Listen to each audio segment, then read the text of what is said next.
Agora, meio-dia e 14, após o recebimento de justificativas das operadoras e entidades sobre a onda de cancelamentos de contratos de planos de saúde, o Ministério da Justiça vai realizar uma audiência pública para discutir o tema com os envolvidos. E para a gente entender um pouco mais sobre como deve ocorrer esse chamamento, nós vamos conversar agora com a Nicole Soares, que é advogada especializada em direito médico e proteção jurídica aplicada à saúde.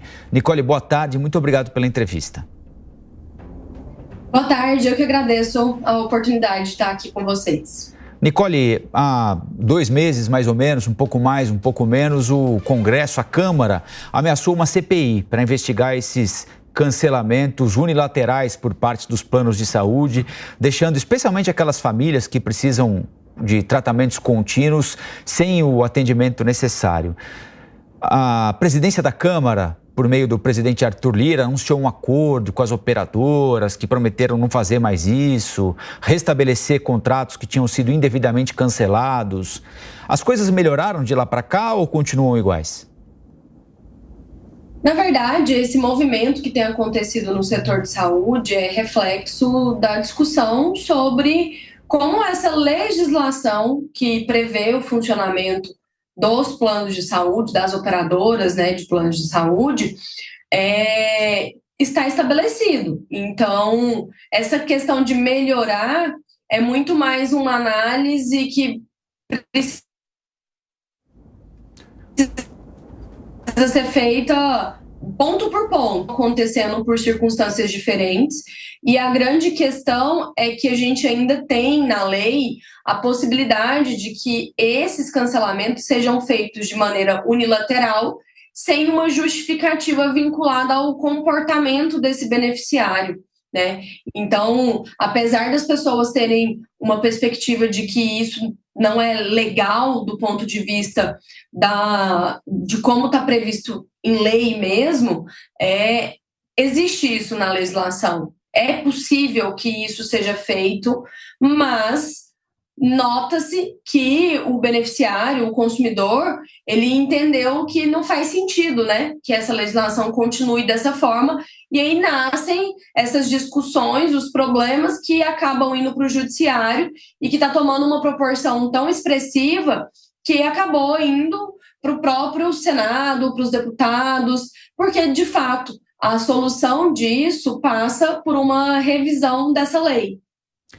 E tem como revisar essa lei sem deixar a conta para o usuário, para o segurado? Porque as alternativas que a gente tem ouvido são invariavelmente prejudiciais a quem paga o plano de saúde. A impressão, pelo menos, é essa, que é o lado mais fraco dessa corda, né? No final das contas, entre as empresas e os usuários, muitas vezes as empresas têm mais acesso ao parlamento, mais acesso à autoridade do que até uma associação de usuários, né? Na verdade, a gente tem uma questão que é muito necessário ser dito, que é a própria análise de como a gente entende que o setor de saúde suplementar deve funcionar, né? Porque quando traz-se essa perspectiva a conta, né, como você mencionou, do custo acabar ficando com o beneficiário, esse custeio, de um modo geral, do setor de saúde e da saúde, ele aumenta a cada momento em que a gente passa a viver mais e ter mais acesso a terapias, a procedimentos, medicamentos, que vão trazer uma melhoria na nossa qualidade de vida e restabelecer a saúde nos cenários em que a pessoa está doente. Então, assim, todas as modificações que precisam ser realizadas ao longo do tempo para viabilizar o setor de saúde vão passar por custeio, né? Agora, tem como fazer isso sem tornar inviável, né, a contratação de planos de saúde por parte desses consumidores? Aí é a grande questão. Como fazer isso? E aí não é só uma legislação que vai conseguir fazer com que a viabilidade do setor de saúde suplementar exista. Existe a questão do comportamento do próprio consumidor na utilização, a análise dos procedimentos que o próprio plano de saúde vai conseguir viabilizar e vai conseguir fornecer. Então, assim, para a conta não ficar toda para o beneficiário, a estrutura do setor precisa ser reavaliada. Nicole, o Felipe Monteiro tem uma pergunta para você também. Felipe. Boa tarde, Nicole. Prazer estar com você aqui no Fast News, conversando sobre esse assunto tão importante. A relação do plano de saúde, né, com o usuário, com o consumidor, é uma relação de longo prazo, né? As pessoas normalmente têm uma relação de 20 anos. Meu pai tem o mesmo plano de saúde há 30 anos. Minha mãe tem o mesmo plano de saúde há 40 anos quase, né? Ou seja, uma relação de longo prazo. E é triste você ver que no final, né, da vida, os planos de saúde utilizam do expediente da rescisão unilateral.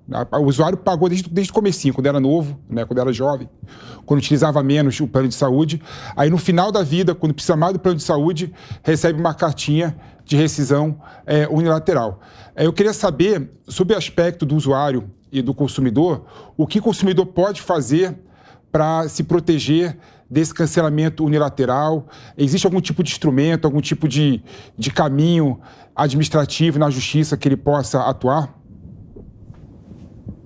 É interessante você falar isso, Felipe, da permanência no contrato com a operadora de plano de saúde, que a gente está vivendo isso agora, porque a própria estrutura de planos de saúde, ela não é uma estrutura tão antiga, né? A gente passa a ter a questão da saúde suplementar da maneira como a gente identifica hoje, ali por volta da Constituição Federal. Então, nós somos uma geração que consegue pensar sobre a vida na perspectiva de ter plano de saúde, e os seus pais, por exemplo, são pessoas que passaram por essa migração. E aí você traz essa questão do longo prazo e ser surpreendido por uma notificação. Tem um ponto que causa até estranhamento quando a gente fala sobre isso, mas que está na lei, é que este cancelamento unilateral, ele é previsto na legislação para os planos coletivos. Isso pode acontecer. Quando isso acontece dessa forma, não é que a operadora de saúde está inventando um procedimento ou está simplesmente criando uma abordagem que não está prevista.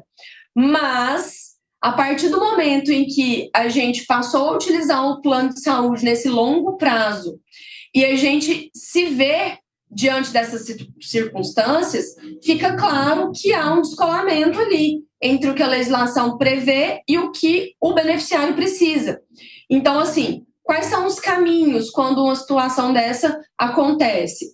Hoje, quem é o ente responsável por essa verificação das operadoras de saúde é a Agência Nacional de Saúde Suplementar, que é a ANS. E você tem um canal, que eles chamam de canal do consumidor, que pode ser acessado tanto pelo site quanto pelo telefone. Então, no primeiro momento, o ideal é que o consumidor, que o beneficiário, busque a ANS para tentar entender e ter uma intermediação nessa conversa com a operadora de saúde. Sempre muito importante também que o beneficiário busque de imediato a operadora para entender sobre qual justificativa isso está acontecendo e entender o cenário, né? Até para que ele receba ali a informação de que isso está acontecendo sob o determinado argumento. Não havendo uma evolução nessa conversa por meio da ANS, resta ao beneficiário buscar, de fato, o Poder Judiciário, né? Tornar isso uma demanda judicial para viabilizar ou a restituição ali, né, da condição de beneficiário, o restabelecimento do serviço intermediado pela operadora de saúde. Muito bem, nós conversamos com a doutora Nicole Soares, que é advogada especializada em Direito Médico e Proteção Jurídica aplicada à saúde. Muito obrigado pela entrevista e bom domingo para a senhora. Eu que agradeço, bom domingo a vocês. Muito obrigado.